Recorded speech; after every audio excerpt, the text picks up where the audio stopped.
Baspa supremo Mayawati भी अब रामचरितमानस विवाद में कूद गई हैं और साफ तौर पे उन्होंने समाजवादी पार्टी को घेरा है। और हमारे साथ बात करने के लिए मौजूद हैं संभल से सपा सांसद शफीकुर रहमान बर्ग। सर, मायावती जी भी अब इस मामले में आ गई हैं। उनका ट्वीट आया है, उन्होंने साफ तौर पे कहा कि अखिलेश यादव शूद्र पॉलिटिक्स न करें, रामचरितमानस एक ग्रंथ ही नहीं संविधान है। हाँ, तो ये तो देखिए उनका जाती मामला है। मायावती जी हों या वो हों, ये जहाँ तक उनका रामचरितमानस का मामला है तो ये उनका जाती मामला है, इसलिए मजहबी मामले में मैं इसमें कोई दखल नहीं देना चाहता। अब मैं कोई राय रखूं तो सिवाय इसके कि मतलब ये मेरी राय में जरा भी कोई फर्क आ गया तो हालात बिगड़ जाएंगे उसमें। लेकिन साफ तौर पे उनका कहना है कि समाजवादी पार्टी अब इस पर राजनीति कर रही है। अखिलेश यादव को उन्होंने घेरा है और उन्होंने कहा कि शूद्र न कहें, शूद्र कहने से आपत्ति है उन्हें। नहीं तो अभी ये तो उनकी अखिलेश जी की जाती राय है, अपनी पार्टी की राय है। तो अब जो वो कुछ कह रहे हैं मैं उस पर कोई तबसरा नहीं करना चाहता। लेकिन रामचरितमानस पर जिस तरह से विवाद अब बढ़ता जा रहा है, राजनीति अब तेज होती जा रही है। पहले समाजवादी पार्टी के लोग कूदे, अब मायावती कुछ दिनों से शांत थी, अब वो भी इस पूरे मसले पर अपना बयान दे रही हैं। लेकिन बहरहाल इस वक्त इस किस्म के बयानात की जरूरत नहीं है। इस वक्त 24 सामने है, इससे फायदा जो पहुंच रहा है वो बीजेपी को फायदा पहुंचेगा इससे।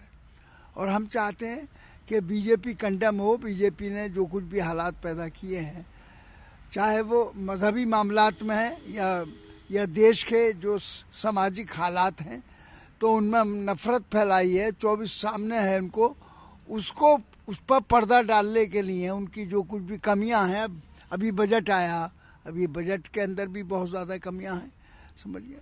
तो इसमें भी इन सारी चीज़ों पर पर्दा डालने के लिए वो इधर को रुख मोड़ रहे हैं, मजहब की तरफ को। लेकिन अभी उनका मजहबी मामला, मैं इसमें कोई दखल नहीं दूंगा। लेकिन मायावती बार बार ये क्यों कह रही हैं कि समाजवादी पार्टी रामचरितमानस की आड़ में राजनीति कर रही है? अभी ये तो वही जाने रहा। अखिलेश जी अगर जो इसमें कुछ कर रहे हैं दखल देंगे तो मैं उन पर कोई तबसरा नहीं करना चाहता। लेकिन शूद्र की राजनीति, जिस तरह से उन्होंने एक तरह से आरोप लगाया है कि शूद्र पॉलिटिक्स अखिलेश यादव और समाजवादी पार्टी कर रही है, उन्हें बड़ा धक्का लगा है। हम तो शूद्र पॉलिटिक्स करते ही नहीं। इस्लाम तो बराबरी का सबक देता है। इस्लाम ऊंच नीच नहीं मानता कि कौन ऊंचा है कौन नीचा है। जो मुसलमान है वाला इस्लामिक पॉइंट ऑफ व्यू से वो सब बराबर हैं। इन बहैसियत इंसान के सब बराबर हैं। इसलिए पॉलिटिक्स जो है इंसानी रिश्तों पर होनी चाहिए। अब मुसीबत ये है कि पॉलिटिक्स का रुख जो है वो मोड़ा जा रहा मजहब की तरफ। तो मजहब में दखल देने से एक दूसरे की बुराई पैदा होगी। तो इसलिए मैं नहीं चाहता कि इसका रुख मजहब की तरफ मोड़ा जाए, बल्कि सियासी ग्राउंड पर ही इसका रुख रहना चाहिए। तो बख्श साहब, आपको लगता है कि इससे बीजेपी को फायदा हो रहा है?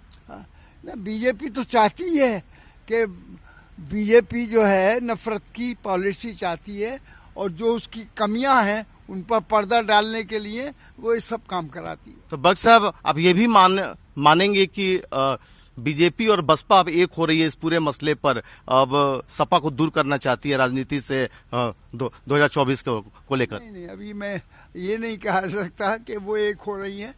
अभी मायावती का भी रुख अभी सामने नहीं आया बिल्कुल अभी। लेकिन रामचरितमानस पर तो उनका रुख अब आ गया है साफ तौर पर। रुख आ गया है तो उनका वो मजहबी मामला है। It is not a political issue. आपसे बात करने के लिए शुक्रिया। कैमरा पर्सन राहुल के साथ पुष्कल, भारत समाचार, दिल्ली।